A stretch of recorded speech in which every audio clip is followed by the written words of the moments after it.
Hey, it's Benji Cole, son of Al Cole from CBS Radio and host of People of Distinction, the talk that gives an in-depth view of some of the most dynamic, intelligent, and successful people on the planet.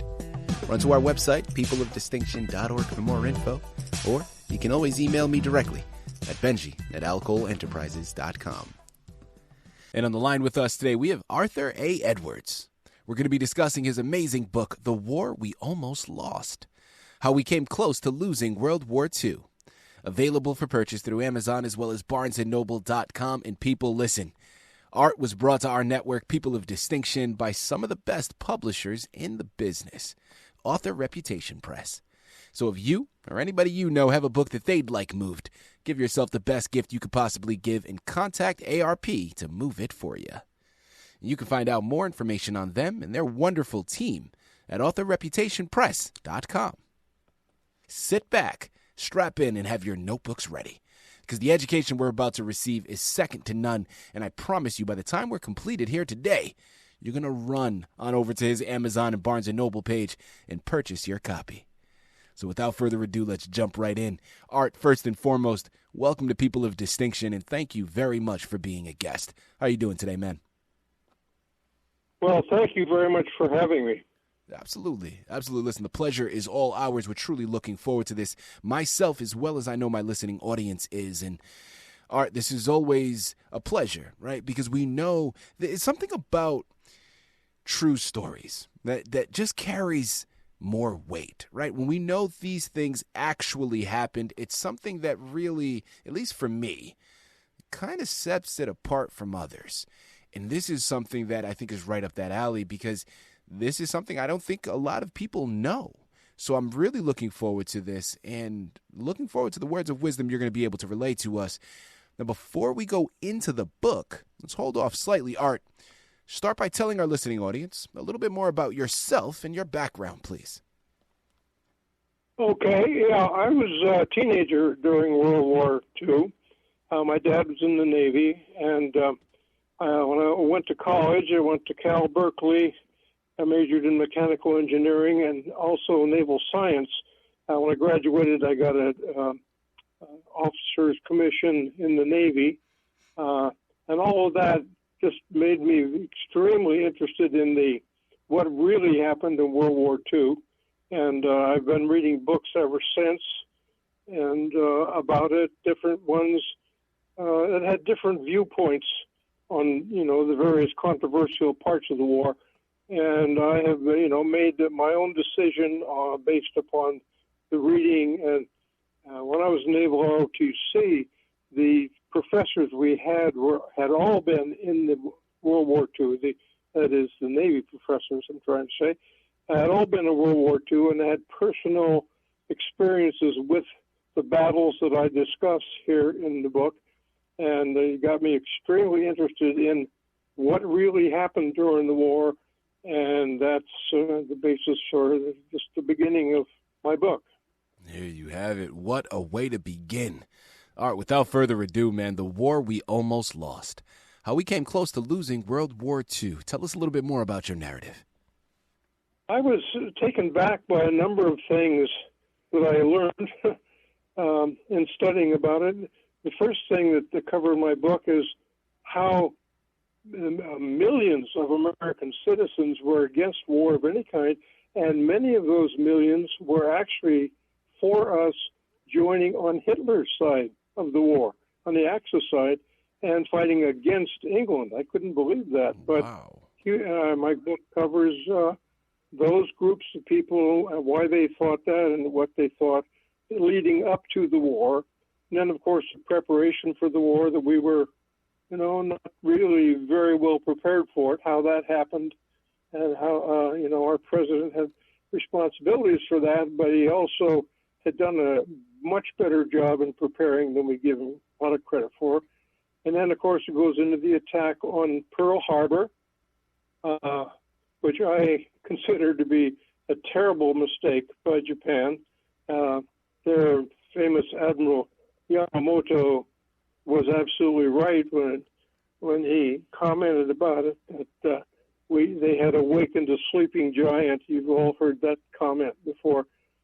He was more knowledgeable of the United States than we gave him credit for. Anyway, it goes into battles, mostly sea battles. I'm a Navy man, of course, so a lot of the issues here are Navy battles in the Pacific, and some we lost, some we won, and how much worse it would have turned out if the Japanese admirals had followed up on some of their battles. They could have just almost wiped us out. Again, it's more detail in my book, of course, but there was, four, not including Pearl Harbor, but there's 4 major battles that the Japanese broke off just on the verge of wiping out our fleet. It's scary to look back on it, and of course, we didn't know anything about it as civilians. If I had written this book during World War II, I would be in jail now.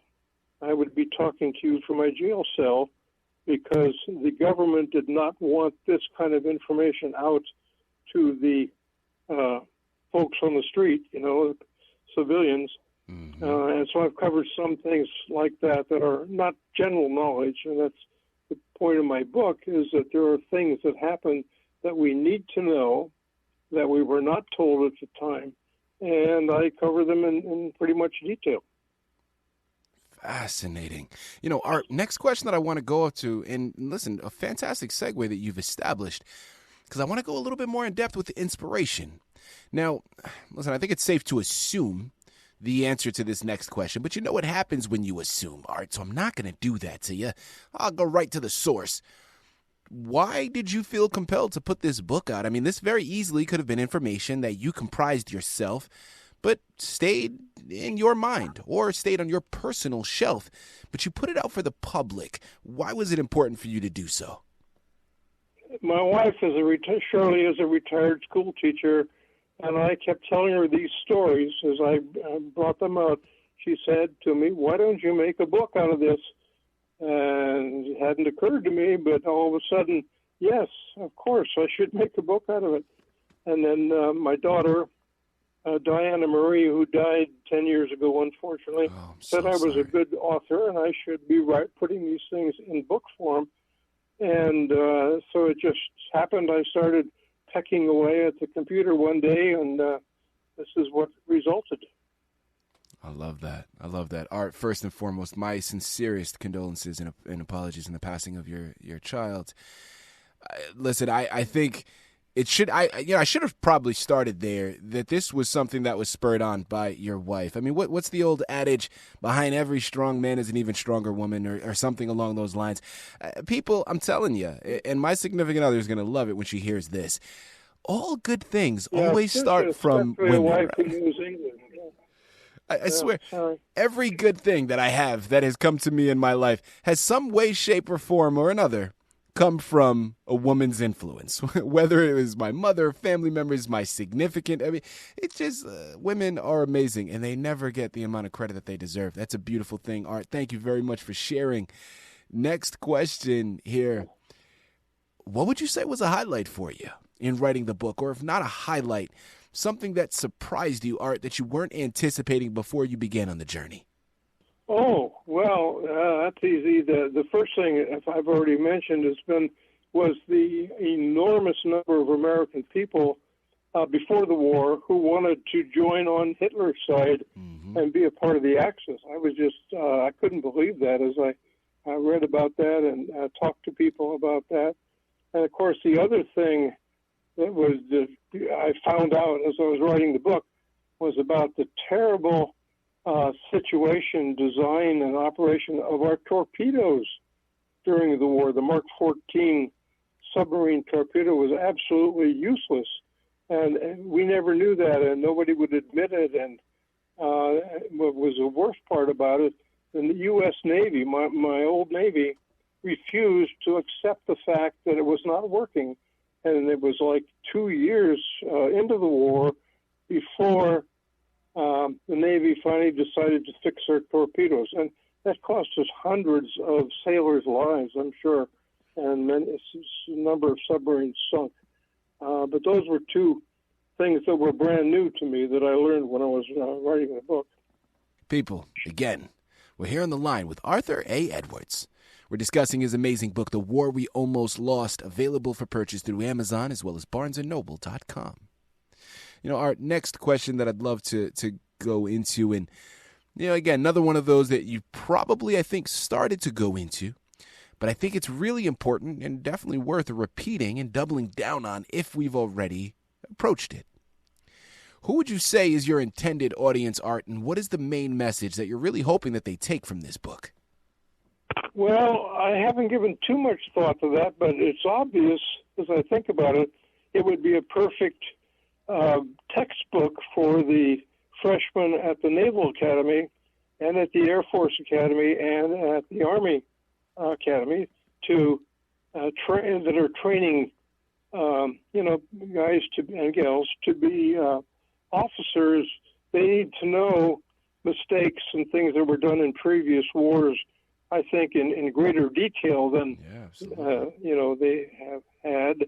And this book would be an excellent book for them to for the freshman class. It's probably freshman information, but for them to get up to speed on mistakes and good things that were done by us and by the enemy in the greatest war we ever fought, actually.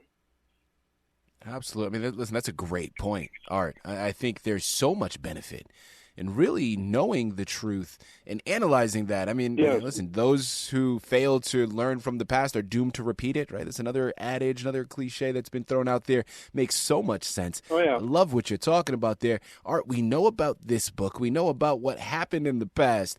What is upcoming, man? Please tell me there's another book on the horizon, and this is not the only one. Well, I've been thinking about that, and the logical follow-on book would be how we turned around our deficit in weapons. When the war first started, we were way behind in many of our weapons, and a book that covers how each weapon and situation, was ameliorated or fixed or improved to the point that we went from being at deficit in weapons to leader in weapons. And our airplanes, our P-51s, our Essex-class aircraft carriers, there's so many brilliant things we finally did that, made the war go in our favor finally at the end. It kind of would fit on after this book that we're talking about today, as being the fact that we did turn it around. It's we didn't lose the war, as I'm sure everybody knows, but how we turned around a terrible situation into winning hands down, and that would be my next book. There you have it. Last question here for you, Art. I love having this platform. I'm an artist myself, so I love to be able to pay it forward in a sense to any artists that are out there listening in. Now, I'm in a different medium, so I'm not a writer, but you are someone that has gone through the process of not only writing your own narrative, but then putting it out for the public to partake in as well. And as you just said, hopefully there's another book on the horizon as well. So for any new writers out there, there's a lot of people out there. There's a lot of people out there who have some misconceptions, particularly of President Roosevelt. I cover the fact that they say he knew about December 7th in advance. That's a bunch of baloney, and I prove that's not possible. And a number of things that it's going to be controversial. There are parts of it that are going to be controversial because I've dug into deeply finding, the origins of the concepts and things and trying to straighten them out with facts and not just, emotional thinking. Well, listen, that's a great point. So now the segue off of that for the new writers out there listening in, since you're someone that has been through the process, Art, what are some words of wisdom that you can relay to them about the journey they're getting ready to travel on? Okay. One thing I didn't do very well, and I highly recommend, is to learn to speak English properly. I was a mechanical engineer, and I didn't think as a young man and a kid I needed to learn English. That was a mistake. And so I strongly recommend to, just develop the skills that are necessary to put down things in writing. Fortunately, my wife is an ex-English teacher, and she's helped me, but that's a very strong thing to do. Do not be prejudiced. A big part of my book is about how a big part of our trouble was we were prejudiced as a country back in the 30s and 40s. We thought that the Asians, couldn't possibly have attacked Pearl Harbor. We learned to resent that, apologize for that. So if you have any preconceptions, ideas, throw them out and start with an open mind, and be as honest as you can with the things you're finding, even though you may not agree with them politically or whatever, and that's probably the best advice I could give anybody. And marry an English teacher, that's a good thing. There you and have I found out just reading some things, that turn out to be very interesting and get you onto the track of what you want to write about. That helps. There you have it. There you have it. People, listen, I absolutely love it. We've discussed so much information, yet we've barely scratched the surface, okay? You know what you need to do to gather all of the rest of it. Head on over to Amazon, Barnes & Noble, pick up your copy of The War We Almost Lost, How We Came Close to Losing World War II by Arthur A. Edwards. You surely will not be disappointed. The education is real. It starts with this narrative. Head on over there today and pick up your copies. A wonderful book to add to your shelf, an even better gift to add to someone else's. Art, this has been an absolute pleasure, man. Such an honor. I truly mean that. Thank you very much for the education, and thank you for being a guest on People of Distinction. You're very kind. Thank you very much.